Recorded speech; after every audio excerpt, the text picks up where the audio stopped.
आदरणीय मंच,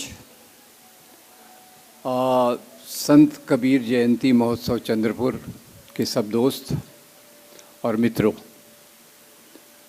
पहले तो आज मुझे इस कार्यक्रम की जो आपने तैयारी की और जितनी बड़ी संख्या में आप आए हैं, उससे मेरे अंदर एक जो डिप्रेशन था, निराशा थी, उसको एक रोशनी मिल गई है कि नहीं, समाज में लोग हैं जो सच्चाई को देखेंगे और धर्म के नाम की राजनीति को रिजेक्ट करके, उसको बर्खास्त करके धर्म के रास्ते पर आएंगे। संत कबीर की जयंती की तो आप सबको मुबारकबाद। और मैं बहुत प्रसन्न हूँ कि संत कबीर जैसे व्यक्ति को आज हम याद कर रहे हैं, उनके सिद्धांतों को समझने की कोशिश कर रहे हैं। मुद्दा केवल उनको हार चढ़ाने का नहीं है, मुद्दा ये है कि संत कबीर ने अपनी वाणी में कौन सी बातें कही जो आज हमारे लिए ज़रूरी है। What is his relevant in today's society? That's what we need to understand। ये हमारे समझने की आप जो कोशिश कर रहे हैं, उसके लिए मैं आपका बहुत बहुत धन्यवाद भी देता हूँ और बहुत शुक्रिया कि आपने मुझे बुलाया। अपनी बात शुरू करने के पहले मैं एक थोड़ा करेक्टिव बात बोल दूँ। मेरे परिचय में कई बार बताया जाता है, आज भी पहले बताया कि मैं एक इतिहासकार हूँ। मैं प्रोफेशनल हिस्टोरियन, इतिहासकार की ट्रेनिंग से नहीं हूँ। मैं वैसे तो खैर जो भी हूँ, कुछ भी नहीं हूँ, वो बात अलग है, पर इतिहास मुझे पढ़ना पड़ा। 50-55 साल की उम्र के बाद में इतिहास पढ़ना पड़ा, क्योंकि इतिहास में ख़ास तौर के धर्म के मुद्दों का दुरुपयोग करके राजनीति को शुरू किया गया और वहाँ से मुझे इतिहास को पढ़ने की ज़रूरत पड़ी ताकि मैं समाज में सही बात रख सकूं। और उसमें एक बात आपने बहुत अच्छी इसमें जो रखी है, देख कबीरा दंग रह गया, मिला न कोई मीत, मंदिर मस्जिद के चक्र में ख़त्म हो गई प्रीत। यहीं से मेरे इतिहास की यात्रा शुरू होती है। 6 दिसंबर 1992 के पहले मुझे इस मुद्दे में कोई महत्व नहीं लगता था। लगता था इंसान इंसान है, भारत वो महादेश है जहाँ गौतम बुद्ध ने समता के सिद्धांत दिए। मेरे सब पहले मित्रों का बहुत धन्यवाद जिन्होंने बताया, बार बार बताया, गौतम बुद्ध, संत कबीर और ज्योतिराव फुले, और उसके बाद मैं पेरियार जी को भी जोड़ दूंगा। पर इसके पहले का एक कनेक्शन देखिए। इनमें सामान्य बात क्या है? गौतम बुद्ध 2500 साल पहले हो गए, संत कबीर 1400-1500 साल में हुए, ज्योतिराव फुले 19वीं शताब्दी में हुए, पेरियार 20वीं शताब्दी में हुए। उनमें कनेक्शन क्या है? तो मेरे पहले के जो मित्र थे जिन्होंने इतनी सुंदरता से अपनी तेलुगु में कार्यक्रम रखा, तो उसमें एक कनेक्शन जो है वो हमको समझने की ज़रूरत है। और उन्होंने एक शब्द इस्तेमाल किया, ब्राह्मणवाद। ब्राह्मणवाद क्या है क्या नहीं, इसको मैं थोड़ा सा विस्तार में आपके साथ समझने की कोशिश करूंगा। पर सबसे पहले ये बात ज़रूर है कि आज के संदर्भ में कबीर जितने महत्वपूर्ण हैं, शायद ही कोई दूसरा संत उतना महत्वपूर्ण हो। क्यों? क्योंकि उन्होंने इन्हीं मुद्दों पे डायरेक्टली, स्पष्ट रूप से इस बात को कहा। जैसे अभी वो मंदिर मस्जिद की बात कही, उसके बाद दो उनके और दोहे मैं बताना चाहूँगा जिसके चारों तरफ राजनीति घूम रही है और उसके पीछे की राजनीति भी समझने की हम कोशिश करेंगे।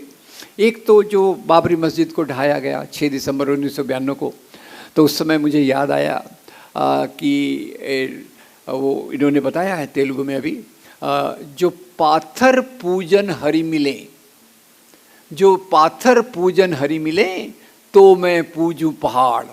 ये चिल्लर में काम क्या करना, होलसेल में। जो पाथर पूजन हरि मिले तो मैं पूजूं पहाड़, उससे तो चक्की भली पीस खाए संसार।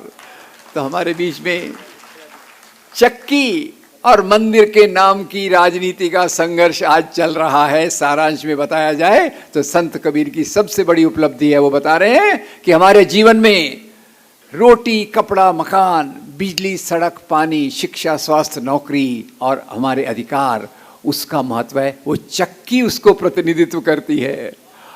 और जो मंदिरों के अंदर शिवलिंग ढूंढने की प्रक्रिया है वो मूर्ति को प्रतिनिधित्व करती है।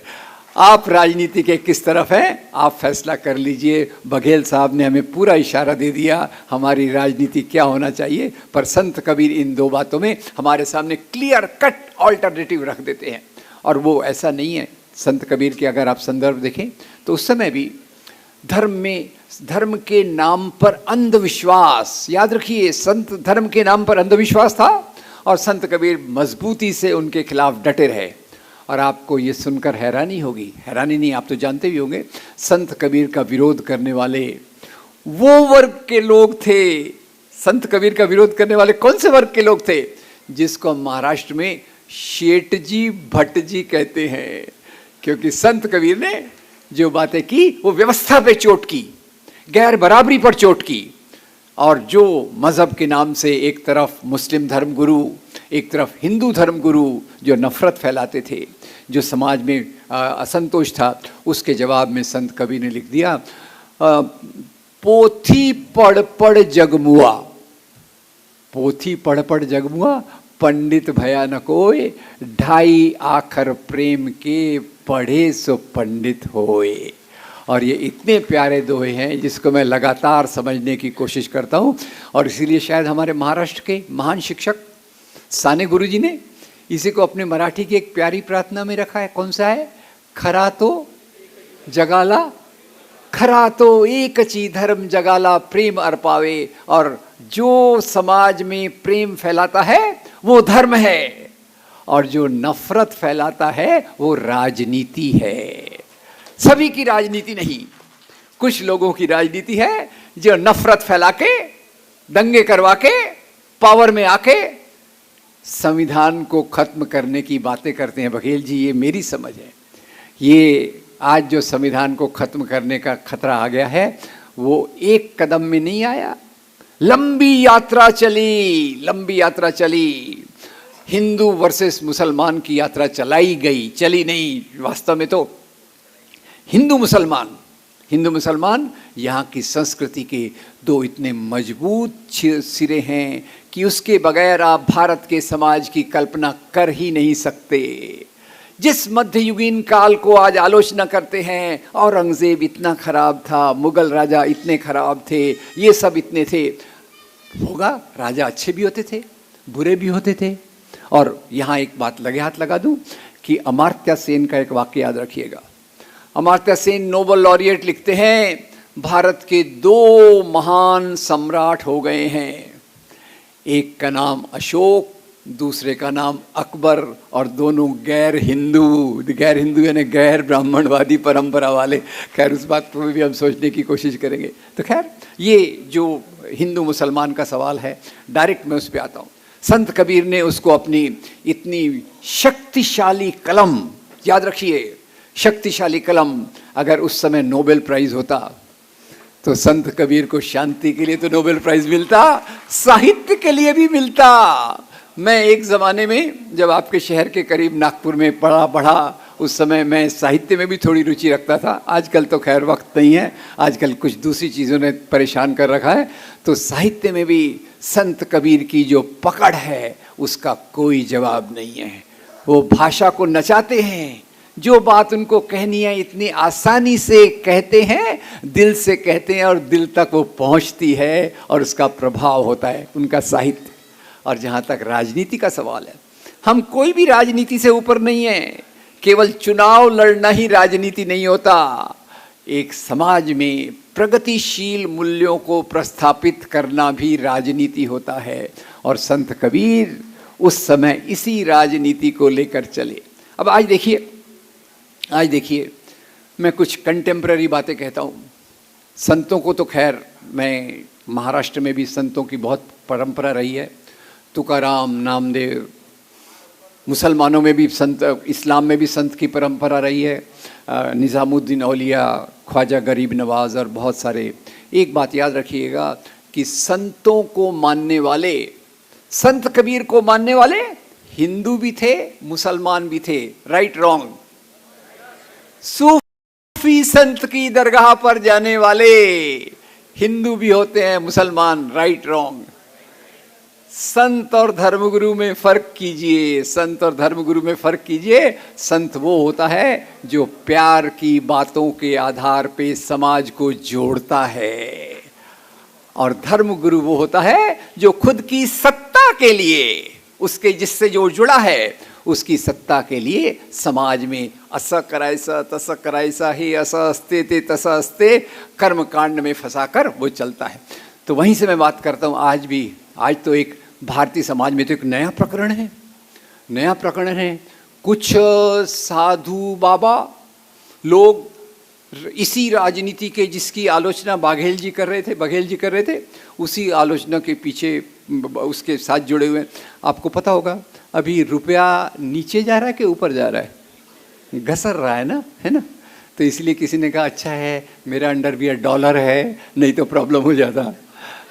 अब तो एक धर्मगुरु हैं 2014 के पहले बोले, अरे ये जो अच्छे दिन का वादा कर रहा है इसको वोट जरूर देना, क्योंकि इसको वोट दोगे तो ₹1 $1 के बराबर हो जाएगा।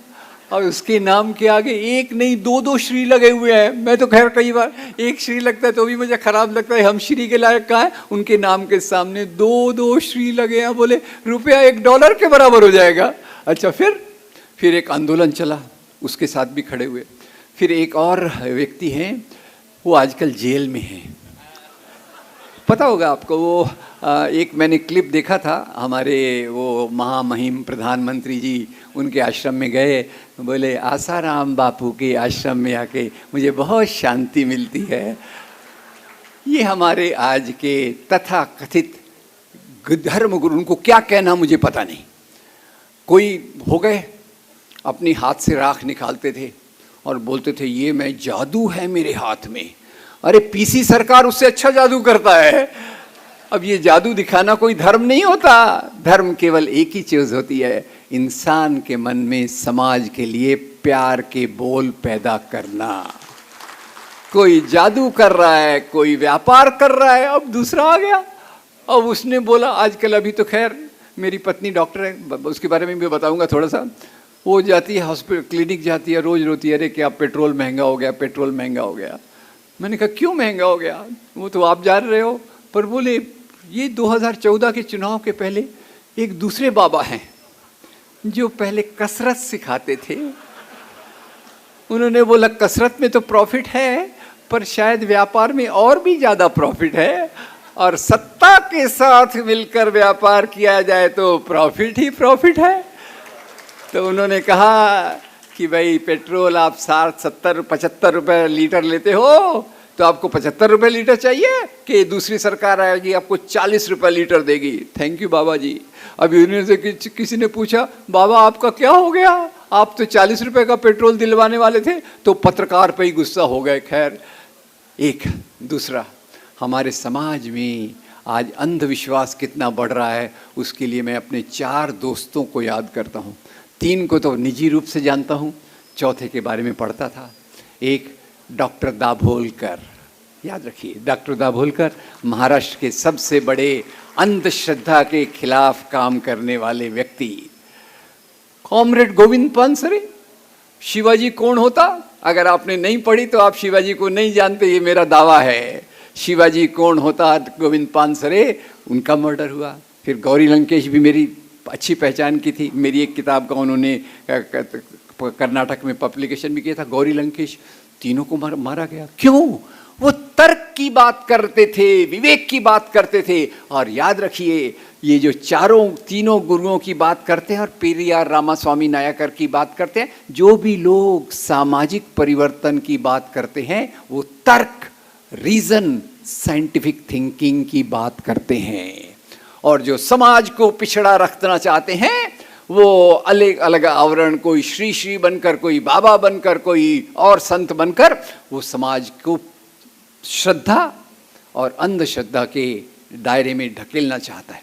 तो ये इस पे खैर मैं क्लियर कट हूँ कि समाज में संत भी हुए हैं, पर संत की कैटेगरी एक यूनिक है, और उसमें संत गुरु नानक देव जी हैं, कबीर हैं, तुकाराम हैं, नामदेव है, इनका एक अलग ही स्थान है, क्योंकि उन्होंने इंसान को दिल से प्यार करना सिखाया। और याद रखिए, जिस पीरियड को आज हम खराब बोलते हैं, अरे वो मुसलमान राजा इतने खराब थे, किस पीरियड में ये संत लोग आए?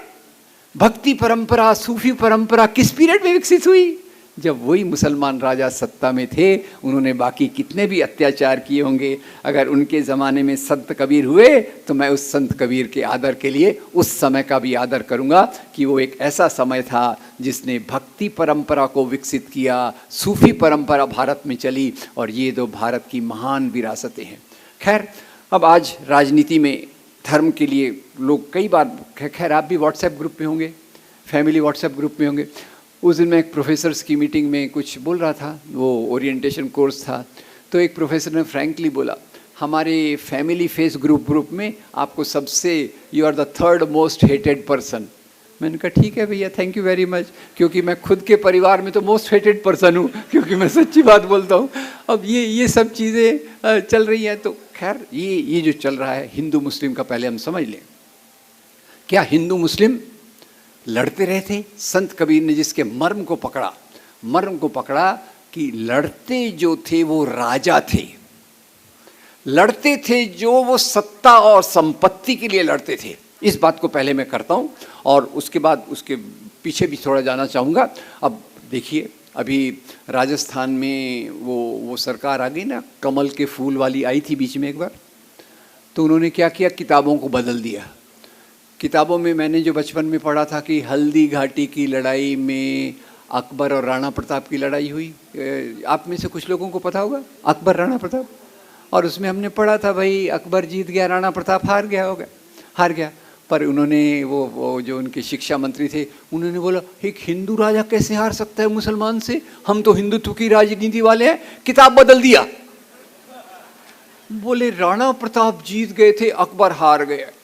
और मैं कभी उनसे मिला तो हाथ जोड़ के बोलूँगा, भैया जिसको जिताना है जिता दो, जिसको हराना है हरा दो, मेरा कुछ नहीं जाता, पर इसको हिंदू मुसलमान की लड़ाई मत बताओ, एवरीथिंग इज ओके।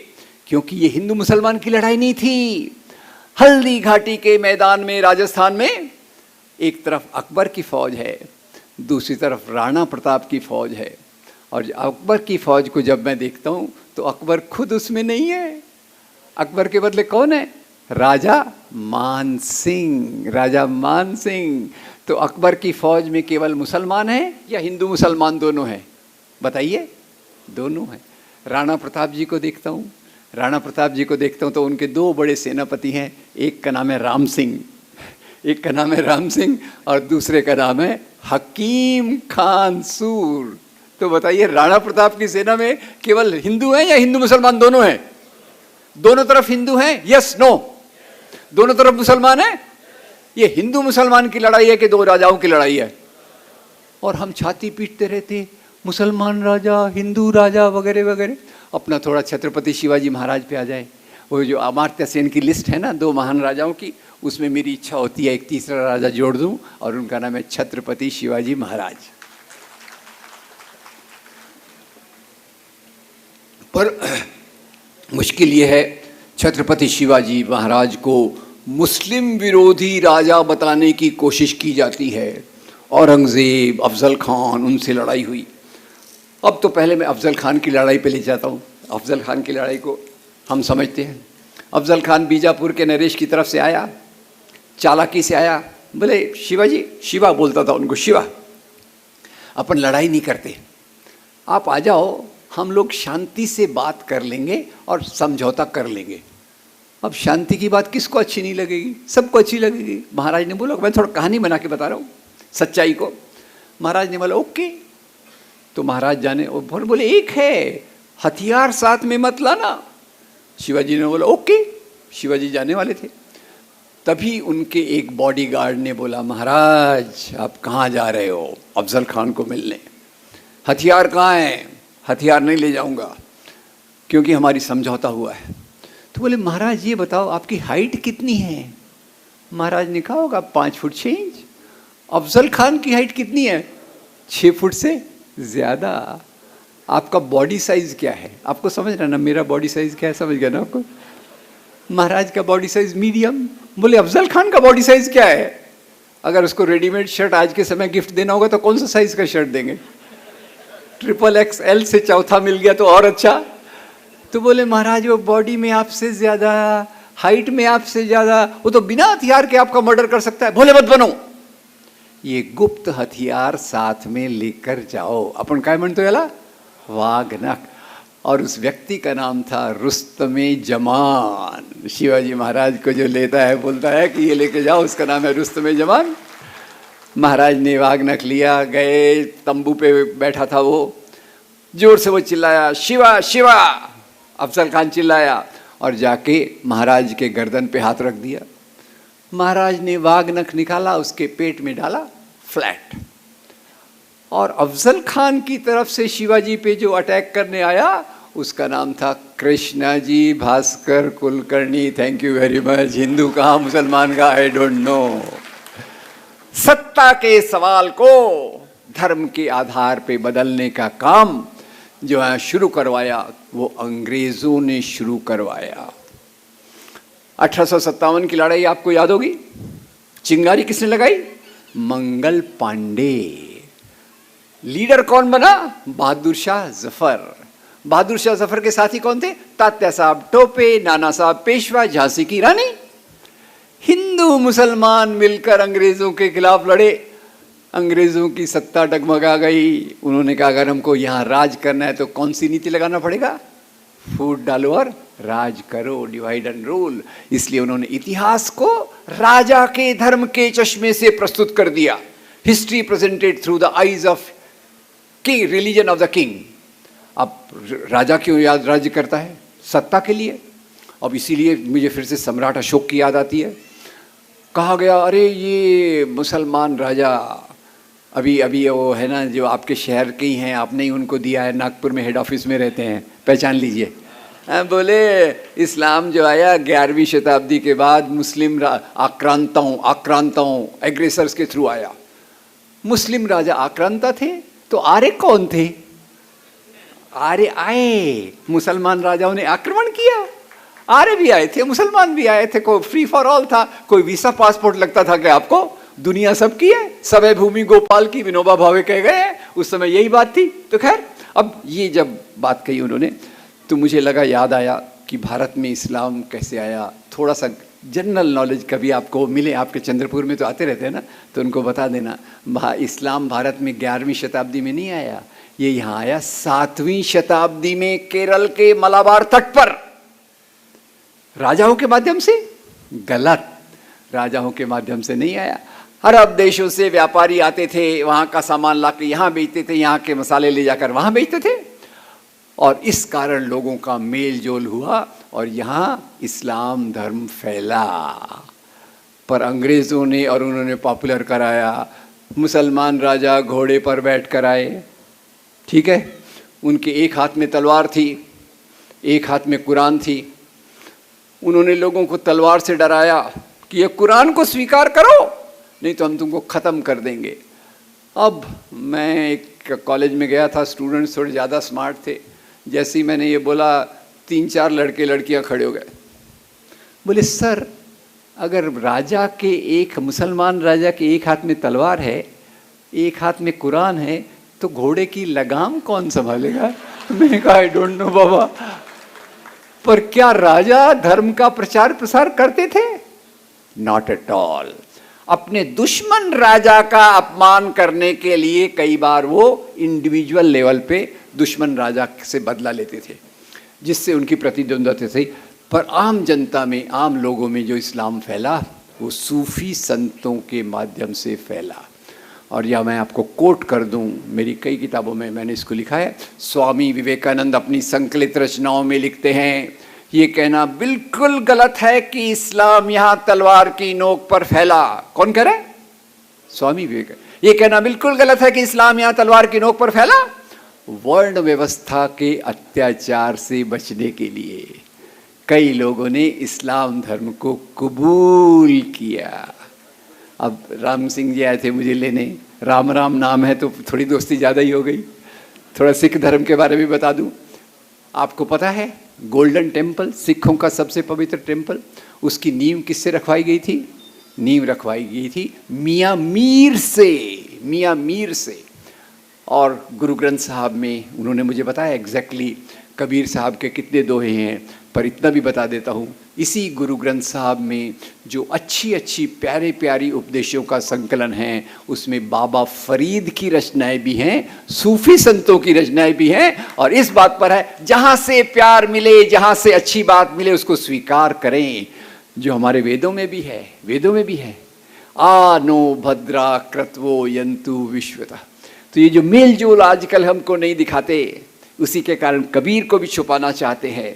कभी सरकार की तरफ से कबीर फेस्टिवल नहीं होगा, आपको ही करना पड़ेगा। अगर आपको भारत की वास्तविक संस्कृति याद करना है तो आपको कबीर को याद रखना पड़ेगा, उसके बगैर भारतीय संस्कृति अधूरी है। थोड़ी और बातें बता दूं, ये आजकल बात कर रहे हैं हमारी सभ्यता पुरानी से पुरानी है और हम कोई आज के बने हुए राष्ट्र नहीं है। क्योंकि आज़ादी के आंदोलन के दौरान जो भी आज़ादी में अंग्रेज़ों के खिलाफ संघर्ष कर रहे थे, जो भी आधुनिक मूल्यों को प्रस्थापित कर रहे थे, वो सब ने कहा भारत एक बनता हुआ राष्ट्र है, India is a nation in the making. पर इन लोगों ने कहा अरे हम तो अनादिकाल से हिंदू राष्ट्र हैं। अब ये सिविक्स तो मेरे ख्याल से आपने पढ़ा होगा ना, पहले हम पशुपालक समाज थे, पशुपालक नहीं, पशुपालक के पहले शिकारी अवस्था, जानवरों का शिकार करना। उस समय गऊ माता नहीं थी, प्लीज़ सॉरी फॉर दिस, मेरे को थोड़ा प्रॉब्लम मत कीजिएगा। गऊ उस समय माता नहीं थी, शिकारी समाज, फिर पशुपालक समाज, फिर कृषि अवस्था। कृषि अवस्था में राजाशाही आई और राजाशाही में भी राजाओं ने जो राज्य किया, मैं उसके लिए बताना चाहूँगा, सत्ता के लिए किया, संपत्ति के लिए किया। और थोड़ी और बातें कर दे अलग लेवल पे। अब हम मेल जोल से कैसे बने, इसके सरल उदाहरण मैं देना चाहता हूँ। साहित्य से, संस्कृति से, खाने पीने की चीज़ों से, कपड़ों से। आप मुझे बताइए, हम में से कितने लोग बैठे हैं जो रामायण महाभारत के जैसे कपड़े पहनते हैं? कोई है? बर्थडे मनाते हैं हम ज़्यादातर लोग, क्या करते हैं? आप केक काटते हैं। मैं कौन से कपड़े पहना हुआ हूँ? ये भगवान राम तो ऐसे कपड़े नहीं पहनते थे। सॉरी, मैं भगवान राम से अपनी तुलना नहीं कर रहा, मैं तो एक अदना सा एक छोटी सी पानी की बूंद हो, उसके लिए नहीं। पर उस समय कौन से कपड़े पहनते थे? आज का लोग आते गए, कारवां बनता गया।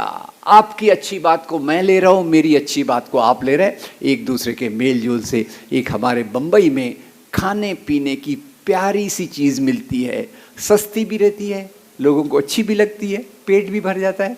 Can you guess? अरे वाह रे वाह, वड़ा पाव, मेरे मुंह में पानी आ गया। थोड़ा वड़ा पाव को देख लेते हैं। वड़ा पाव में बाहर होता है पाव, पाव आया था अफगानिस्तान से। अंदर होता है वड़ा, वड़ा में वड़ा चने की दाल से बनता है, चने की दाल आई थी मेक्सिको से। उसके अंदर डालते हैं आलू, आलू आया था स्पेन से।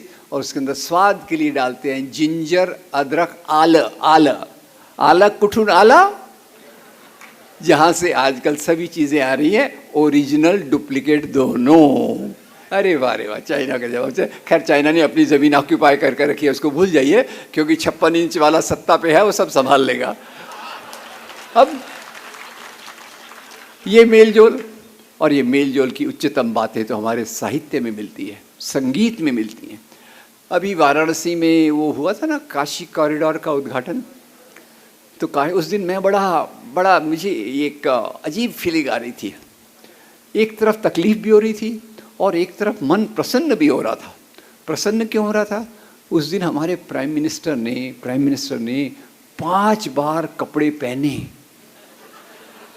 और क्या डिज़ाइनर ड्रेस थे। वो ड्रेसेस को देख के मैं तो बहुत प्रभावित हो गया। उनका ड्रेस डिज़ाइनर को मैंने सलाम कर दिया। अरे वाह यार, धर्म के मौके पर, काशी कॉरिडोर के मौके पर कितने अच्छे ड्रेस डिज़ाइन किए। खैर, इसी काशी कॉरिडोर के बारे में बताना चाहता हूँ। वहाँ मंदिरों की सीढ़ियों पर बैठकर, काशी के मंदिरों की सीढ़ियों पर बैठकर एक महान संगीतकार ने अपने शहनाई बजाने की कला को विकसित किया। और जिसको अपन मंगल वाद्य बोलते हैं, अपने हर एक मंगल वाद्य के मंगल कार्यक्रम के पहले उसको बजाया जाता है। कौन सी कला है वो? शहनाई। और उस व्यक्ति का नाम क्या था? उस्ताद बिस्मिल्लाह खान। नाम है उस्ताद बिस्मिल्लाह खान। हिंदू मंदिरों की सीढ़ियों पर बैठकर शहनाई बजाते हैं और हिंदू देवी देवताओं को समर्पित करके बजाते हैं, क्योंकि उनके दिल में भी यही कबीर की भावना है, जहाँ अच्छी बात हो उसको स्वीकार करो और गलत बात हो उसको रिजेक्ट करो। खैर, ये मेल जोल की अंतिम बात जो बताना चाहूँगा वो अभी थोड़ा आज से जुड़ी हुई है, थोड़ी फिल्म वर्ल्ड से जुड़ी हुई है। फिल्म वर्ल्ड ने भी हम बहुत कुछ गंदा भी है पर बहुत कुछ अच्छा भी दिया है। 2 बीघा ज़मीन सरी की फिल्में भी हैं जो मेरी ऑल टाइम फेवरेट है। और दूसरे एक अभी बीबीसी ने एक सर्वे किया था। बीबीसी से ने सर्वे क्या किया था, एनआरआई इंडियंस के बीच में जो भजन पॉपुलर हैं वो भजन कौन कौन से हैं, उनके लिखने वाले कौन हैं, गाने वाले कौन हैं और म्यूज़िक डायरेक्टर कौन है। तो उन 10 भजनों में 6 भजन जो गाए वो गाए मोहम्मद रफ़ी ने। 7 में जो संगीत दिया वो नौशाद अली ने। और उसमें एक गाने का उदाहरण दूंगा, मेरी जनरेशन के लिए, शायद बघेल साहब इसको जानते होंगे, मेरी जनरेशन के लोग जानते हैं। एक हिंदी का एक गीत है, मन तड़पत हरि दर्शन को आज। लिखने वाले का नाम शकील बदायूनी, गाने वाले का नाम मोहम्मद रफ़ी, संगीत देने वाले का नाम है Naushad Ali. Thank you very much. ये है मेरा इंडिया। अब इस इंडिया में जहाँ भी प्यार की बात होती है तो वो उन मूल्यों की बात होती है जो संत कबीर जैसे लोगों ने सामने रखी। अब ये बंटवारे की बात कहाँ से आई? याद रखिए दोस्तों, आज़ादी के आंदोलन के दौरान भी हिंदू, मुस्लिम, सिख, ईसाई, पारसी, जैन, बुद्ध, यहूदी कंधे से कंधा मिलाकर आज़ादी के आंदोलन के लिए लड़े, अंग्रेज़ों की गुलामी से मुक्ति पाने के लिए लड़े। और जो लोग थे शेठ जी भट्ट जी वर्ग के, मुसलमान नवाब, उनके साथ जुड़े हुए शाही इमाम, हिंदू राजा, उनके साथ जुड़े हुए धर्मगुरु, ये लोग आज़ादी के आंदोलन से ज़्यादातर दूर रहे। मोटी बात कर रहा हूँ, उसको मैं थोड़ा रिफाइन करके बताऊँगा। तो आज़ादी के आंदोलन में कौन से लोग जुड़े उनको अब ज़रा देखेंगे। तो खैर, मैं गांधी जी से भी पूरा सहमत नहीं हूँ, पर गांधी जी ने भी एक बहुत महान काम किया कि उन्होंने भी धर्म के मर्म को समझा। धर्म के मर्म को समझा। उनकी प्रार्थना सभा की शुरुआत जहाँ कुछ वेद के कोटेशन से होती थी, उसमें कुरान के भी कोटेशन लेते थे, ग्रंथ साहब के भी कोटेशन लेते थे, बुद्ध धर्म से भी लेते थे। और उसको सर्वधर्म प्रार्थना इसलिए कहते थे कि जहाँ भी नैतिकता मिले मैं उसको स्वीकार करूँगा। इसीलिए आज के समय के विरोध, आज तो खैर उनके जो हत्यारे की मूर्तियाँ बन रही है उनका गुणगान हो रहा है, और गांधी जी के खिलाफ कितने कितने वीडियोज़ आप देख रहे होंगे। खैर, पर इस महात्मा गांधी ने ये कहा, ईश्वर अल्लाह तेरो नाम। वही ईश्वर है, वही अल्लाह है जिसमें आप विश्वास रखते हो, जो आपको शक्ति देता है। वो कोई अलग ताकतें नहीं हैं। अलग ताकतें नहीं हैं तो मुझसे एक बात याद आती है कि वो थोड़ी मजाक की बात है कि कई लोग, मैं जब शुरू में एक काम चालू किया तो कुछ दोस्त लोग थे, बोलते थे तुमको तो नरक में ही भेजा जाएगा। मैंने कहा अच्छा ठीक है, नरक तो नरक सही, पर अगर मैं मुसलमान होता तो क्या करते? बोले तब तुमको जहन्नुम में भेजते। क्रिश्चियन होता तो कहाँ भेजते? हेल में भेजते। मैंने कहा चलो अच्छा बाबा, तुम मरने के बाद वाला वीसा पासपोर्ट बहुत क्लियर है किधर जाना है किसको। पर ये तीनों जगहें बनाई हुई हैं हमको डराने के लिए और आकर्षण देने के लिए। स्वर्ग भी है, जन्नत भी है, हेवन भी है। तो ये धर्म गुरुओं का जो रोल रहा है, उसकी राजनीति के आधार पे ही धर्म के नाम की राजनीति निकली। तो 2 प्रकार के राजनीति को यहाँ समझिए। एक प्रकार की राजनीति में मैं 3 लोगों को रख रहा हूं जहां आपको धर्म का नाम नहीं दिखेगा, पर धर्म के मूल्य, नैतिकता, मॉरलिटी दिखेगी। हम शुरुआत करते हैं भीमराव बाबा साहब अम्बेडकर से, और उनके एक पार्टी की जो रूपरेखा बनी, उनके सदस्य यहाँ बैठे हैं। बाबा साहब अम्बेडकर ने कौन सी पार्टी की रूपरेखा रखी? Republican Party of India. Bhagat Singh को भी याद रख लीजिए, नास्तिक थे पर मॉरलिटी में, नैतिकता में बहुत गहरे थे। उन्होंने कौन से संगठन के साथ थे? वो हिंदुस्तान सोशलिस्ट रिपब्लिकन एसोसिएशन, नौजवान भारत सभा। और तीसरा एक संगठन देखिए, ख्याल से सोचिए इसको, 4 लोगों के नाम ले रहा हूं, उस पार्टी का नाम आपको बताना है, आपसे ही लूंगा मैं। 4 लोग कौन है? मौलाना अबुल कलाम आजाद, एनी बेसेंट, सरदार बलदेव सिंह और मोहनदास करमचंद गांधी। कौन सी पार्टी है? कांग्रेस। आप बोले तो सही जवाब, ठीक है, पर कंजूसी से बोले, पूरा नाम बोल दीजिए। भारतीय राष्ट्रीय कांग्रेस। तीनों नाम को ख्याल कीजिए, नौजवान भारत सभा, रिपब्लिकन पार्टी ऑफ इंडिया, भारतीय राष्ट्रीय कांग्रेस। और इधर से राजा नवाबों की तरफ से भी पार्टियां बनी। शुरू में केवल राजा थे, नवाब थे, उन्होंने अपने धर्म का उपयोग राजनीति के लिए किया। और उसके 3 उदाहरण बताता हूं। पहला उदाहरण, शुरू में केवल राजा, नवाब, जमींदार, जागीरदार, बाद में चलकर कुछ अपर कास्ट के लोग, पढ़े लिखे लोग, सांप्रदायिक लोग उनके साथ जुड़ गए। ये गेस कीजिए, आपको पता होगा। पहले व्यक्ति का नाम पहले व्यक्ति का नाम मोहम्मद अली जिन्ना। सॉरी, जवाब मैंने पहले ही दे दिया है, अब आपसे क्या उम्मीद करूं। मुस्लिम लीग। दूसरे अपन जिनको वीर बोलते हैं, कौन सी पार्टी ज्वाइन किया उन्होंने? हिंदू महासभा। तो मुस्लिम लीग, हिंदू महासभा, इनके पूरे सपोर्टर पहले राजा थे, नवाब थे, जमींदार थे, जागीरदार थे। और इधर जो लोग थे, मजदूर वर्ग के लोग, शिक्षित वर्ग के लोग, उद्योगपति लोग, ये उससे जुड़े थे। और वहीं से भारतीय राष्ट्रवाद की कल्पना आई। यहाँ देख लीजिए कि राष्ट्रवाद धर्म से जब जोड़ा जाता है तो बहुत खतरनाक होता है। आप श्रीलंका के बारे में पढ़ रहे हैं, श्रीलंका के बारे में पढ़ रहे हैं, क्या हो रहा है श्रीलंका में, क्यों हुआ? वहां उन्होंने सिंहला, बुद्ध धर्म जो सबसे शांति प्रिय धर्म है, उसके नाम पे राजनीति की। सिंहला प्राइमरी है, तमिल दिए तो सेकेंडरी है, इनको द्वितीय दर्जे का राजनीति नागरिक बनाओ। तो उधर पाकिस्तान में क्या हुआ? यही बात इस्लाम के नाम पे की गई। और आपको इन दोनों देशों का हाल मालूम है। यहाँ 4 व्यक्तियों को मैं फिर से रख रहा हूं आपके सामने, जो अपने धर्म के नैतिक मूल्यों के आधार पे धर्म को मानते थे। और 2 वो व्यक्ति ऐसे जिन्होंने धर्म का नाम लेकर राजनीति की। चारों को बताता हूं। पहले मौलाना अबुल कलाम आजाद। बताइए, वो मुसलमान थे या नहीं? Yes, no. उन्होंने कुरान का तर्जुमा किया, जो आज भी बहुत बेहतरीन तर्जुमा है। क्या मौलाना अबुल कलाम आज़ाद ने मुस्लिम लीग ज्वाइन की? नहीं। क्या उन्होंने कहा मुझे मुस्लिम राष्ट्र चाहिए? नहीं।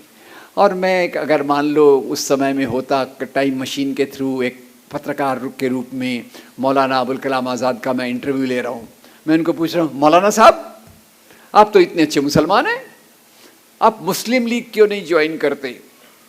आप पाकिस्तान की मांग का समर्थन क्यों नहीं करते? तो मौलाना साहब मुझे कहेंगे, बरखुरदार, मेरा इस्लाम तो इंसान से इंसान को जोड़ने की बात करता है, और ये मुस्लिम लीग की राजनीति लोगों को बांटने का काम करती है। संत थरी की बात आ गई। फिर गांधी जी से जाके मैं इंटरव्यू लेता हूँ, 20वीं शताब्दी के महानतम हिंदू, जिनको एक दूसरे हिंदू ने इसी आधार पे मारा कि वो मुसलमानों का पक्ष ले रहा है। गांधी जी से पूछता हूँ, गांधी जी आप हिंदू हैं कि नहीं? तो वो कहेंगे, बेटा मैं एक सनातनी हिंदू हूँ, अपने धर्म के लिए मैं अपनी जान तक दे सकता हूँ। रुक गया। आज धर्म के नाम पर, धर्म के लिए लोग जान दे रहे या धर्म के नाम पे जान ले रहे? तो आगे कहते हैं, मैं अपने धर्म के नियमों के लिए जान तक दे सकता हूँ, पर जहाँ तक उस राज्य का सवाल है जिसके निर्माण के लिए मैं काम कर रहा हूँ, वो राज्य न आपके न मेरे धर्म गुरुओं द्वारा निर्देशित होगा। राज्य का काम होगा लोगों के रोटी, कपड़ा, मकान, बिजली, सड़क, पानी, शिक्षा, स्वास्थ्य, नौकरी और मानव अधिकारों का ख्याल करना। और धर्म का काम होना चाहिए लोगों को नैतिक रास्ता दिखाना। संत कबीर की जय। ये चीज आज राजनीति मंदिर मस्जिद पे चल रही है, और बोल रहे हजारों मस्जिदों के नीचे शिवलिंग होंगे। मैं थोड़ा एक कदम आगे चला जाता हूँ, हजारों मंदिरों के नीचे बौद्ध विहार भी होंगे। स्वामी विवेकानंद लिखते हैं कि जो जगन्नाथ का मंदिर था पहले वो बुद्ध विहार था। सत्यार्थ प्रकाश में स्वामी दयानंद सरस्वती लिखते हैं कि बहुत सारे बुद्ध विहारों को बदल के मंदिरों में बदला गया। और पुष्यमित्र शुंग ने जब, जिसको बाबा साहब प्रतिक्रांति कहते हैं, प्रतिक्रांति, अशोक के ग्रैंडसन बृहद्रथ की हत्या करके जब उन्होंने प्रतिक्रांति चलाया बुद्ध धर्म को समाप्त करने के लिए, तो कितने बुद्ध विहार तोड़े गए उसकी कल्पना नहीं है। तो दो प्रकार की राजनीति हमारे सामने खड़ी है। एक तरफ गौतम बुद्ध, संत कबीर, ज्योतिराव फुले, जो कहती है इस दुनिया की समस्याओं को हल करो, इस दुनिया में बराबरी के मूल्यों को लाओ, और उसमें मंदिर मस्जिद की राजनीति का सवाल नहीं है। और दूसरी तरफ वो राजनीति जो उच्च वर्णीय, जिसके लिए हमारे आंध्रा के दोस्त ने शब्द इस्तेमाल किया है, याद रखिएगा कौन सा शब्द इस्तेमाल किया उन्होंने, जो उनके मूल्यों को आज के समाज पे लादना चाहती है। जो पुष्यमित्र शुंग ने किया वो ये दूसरे राजनीतिक तरीके से आज करना चाहते हैं। इसलिए मैं एक और उदाहरण दे दूं। बाबा साहब कबीर के शिष्य, बाबा साहब ने अपने जीवन में बहुत आंदोलन किए। याद रखिएगा, गहराई से उनके सिद्धांतों को समझिएगा। चौदार तालाब का आंदोलन याद है आपको, कालाराम मंदिर का आंदोलन, और इसी मंदिरों के आंदोलन के साथ, ये आंदोलनों के साथ उन्होंने किताब का दहन किया। कौन सी किताब थी? मनुस्मृति का दहन करते समय बाबा साहब ने कहा होगा, इस किताब में शूद्र और स्त्रियों की गुलामी के कानून दिए हैं। एम आई राइट? ये कानून मुझे मंजूर नहीं है, इसलिए मैं इस किताब को जला रहा हूं। और वही बाबा साहब बाद में जाके भारतीय संविधान की ड्राफ्टिंग कमेटी के अध्यक्ष बने। किसके रिकमेंडेशन पे? महात्मा गांधी के रिकमेंडेशन पे। उनके काम के साथ कौन जुड़ा हुआ था? जवाहरलाल नेहरू। और भारतीय संविधान हमें देता है स्वतंत्रता, समता, बंधुता। जो बंधुता हमने खत्म कर दी। एक समाज के लोग 14% हैं, उनको हम धकेलते जा रहे हैं और उनको डर पैदा करते जा रहे हैं कि देखो वहाँ शिवलिंग मिला, तुम उसको फव्वारा बोलते हो, तुम हमारे धर्म का अपमान कर रहे हो। अब भाई ये धर्म का अपमान हो गया, इसलिए पूरी दुनिया भर में तब तक तो सब शांति थी। जब गल्फ के देशों ने ऑब्जेक्शन लिया तो यहाँ के लोगों को जाग आई कि हाँ भाई ठीक है, इतना ज़्यादा अत्याचार करना ठीक नहीं है, दुनिया देख रही है, दुनिया में सब कुछ चलता है। एनीवे, तो ये एक राजनीति है। और यहाँ मैं दो प्रकार, इसी राजनीति को दूसरे भाषा में कहूँगा, जो मैं अपने दोस्तों से बात कर रहा था। संत कबीर वही कहते हैं, चक्की वाला मामला, तो मुझे याद आते हैं जवाहरलाल नेहरू 1956 में, शायद 1956 में भाखड़ा नंगल बांध का उद्घाटन कर रहे थे। भाखड़ा नंगल बांध का उद्घाटन करते समय उन्होंने कहा, ये बांध जो हैं ये हमारे आधुनिक भारत के पूजा के स्थान हैं। उसी के साथ मैं जोड़ देता हूँ, ये बांध, ये IITs, ये साइंटिफिक एस्टैब्लिशमेंट्स, ये हेल्थ एस्टैब्लिशमेंट्स, ये हमारे आधुनिक भारत के पूजा के स्थान हैं। और 1980 के बाद से दूसरे व्यक्ति आए, उन्होंने बोला ये क्या बात कर रहे हो आप IIT की और इंडस्ट्री की, हमारे पूजा के स्थान तो मस्जिदों के नीचे हैं। मस्जिदों को तोड़ते जाओ, मंदिर बनाते जाओ, समाज में ऑटोमेटिक सब कुछ ठीक हो जाएगा। सवाल ये है कि कबीर को जब हम याद करते हैं तो कबीर, गौतम बुद्ध ये मानव के दुख को, पीड़ा को, अन्याय को समझते हैं। और इसलिए ऊपर वाला, उसका अस्तित्व, उस पर डिबेट करने के बदले कई लोग हमको उलझाते हैं, भगवान है नहीं है, ऐसा है वैसा है, आध्यात्म करो, ठीक है, वेरी गुड, आपके पास टाइम है आप करो। पर जिस नौजवान के पास नौकरी नहीं है उसको नौकरी चाहिए। जिस घर में 2 टाइम चूल्हा नहीं जलता वहाँ 2 टाइम चूल्हा जलना चाहिए।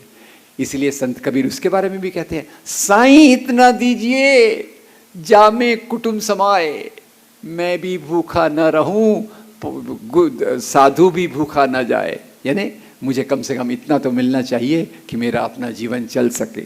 हम उस परिस्थिति के बाहर होते जा रहे हैं, क्योंकि मूर्तियों की राजनीति, मंदिर मस्जिद की राजनीति एक ये सीमा के बाहर जा रही है। खैर, अब अंत में कबीर से हम आज क्या सीख कर जाएंगे? 500-600 साल पहले वो हुए, आज उनका संदर्भ क्या है? सबसे पहली बात कि हम समझें धर्म का मर्म ये प्यार है। नफरत कभी भी धर्म के नाम पे नहीं की जानी चाहिए। वो हिंदू मुसलमान के बीच में हो, प्रोटेस्टेंट कैथलिक के बीच में हो या कोई और हो, धर्म का मर्म केवल एक है, वो है मानवता से प्यार। दूसरा हमें ये सीखना है कि धर्म के नाम पे जो राजनीति करते हैं, जब वो सत्ता में आते हैं दुर्भाग्यवश, तो उनकी राजनीति 10 गुना तेज हो जाती है।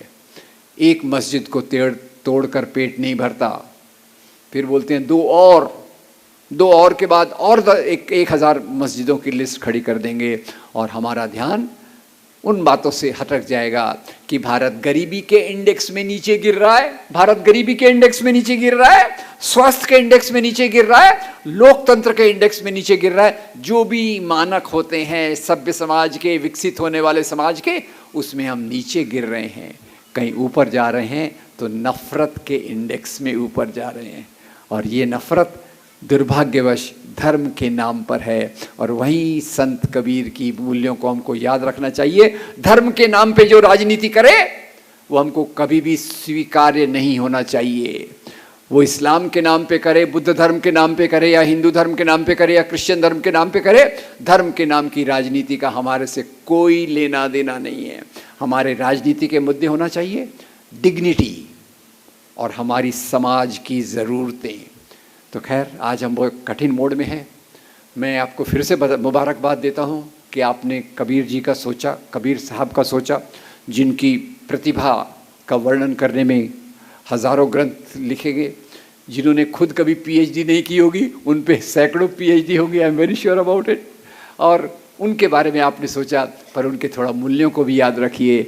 एक ही मूल्य को याद रखिए कि जो भी धर्म का दुरुपयोग अंधश्रद्धा बढ़ाने के लिए करता है, या अपनी राजनीति को मजबूत करने के लिए करता है, या ये बताता है कि हम लोग खतरे में हैं दूसरे धर्म से, उनसे दूर रहकर एक उस प्रकार की राजनीति को सामने लाइए जो हमको प्यार के बंधन में बांधे, राष्ट्र के बंधन में बांधे, समाज के बंधन में बांधे, और हम अपनी मूलभूत समस्याओं को दूर करके बेहतर समाज बना सके। Thank you very much.